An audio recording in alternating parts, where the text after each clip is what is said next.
You can also do the distribution rules that will tell you when a form and checklist should be assigned to a specific work order. So if I just create a new distribution rule here saying and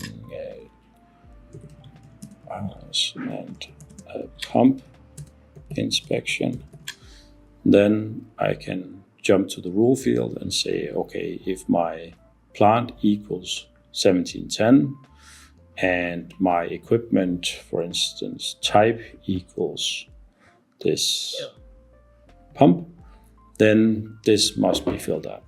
And then I just choose the templates that needs to be filled out. So for instance, the safety check we just made and the tool maintenance inspection form.